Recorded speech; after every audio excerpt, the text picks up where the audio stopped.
Consumers are protected from commercial conduct and advertising that is misleading and deceptive. This includes promotions or ads that contain false and inaccurate information and statements that fail to disclose important information.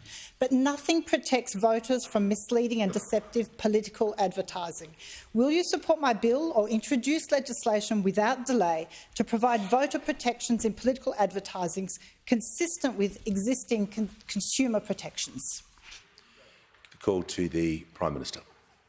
I thank the member for Warringah for her question, and I certainly understand her perspective, because it is a concern with the changing media environment as well, that people can be the subject to misinformation, which in some cases is just about politics, but in some cases can be dangerous. And Order. Members on my left. Well, perhaps I wasn't going to give a specific example, but I will. Order. I will. During the recent campaign, there was a photograph with the Star of David across 8 Australians' faces: Mark Liebler, Thomas Mayo, Anthony Pratt, Justice Stephen Rothman, Julian Lisa, Josh Burns, Kim Rubenstein and Mark Dreyfus. This is what it said: all of the major creators, financiers and supporters of the Voice to Parliament are Jewish.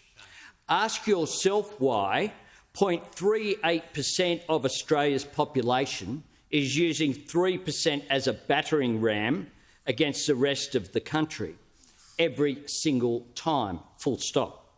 Before that, before the ad, the account said this: just a totally organic coincidence, spelt COHENCIDENCE,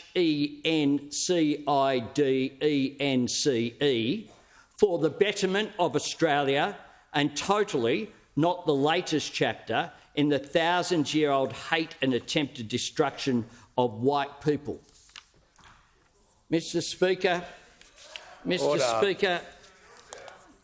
Order. Members on my left. Mr. Speaker, the question that has been asked by the member for Warringah goes to a serious question of what, and everyone in this parliament would find that totally abhorrent. Which is why are you interjecting at this point in time? The member for Petrie. The member for... I'm not going to give a free ad to those people. I wasn't going to go through. There's a number of them along those lines. Now, when it comes to the challenge which we have of dealing with this, it's complex.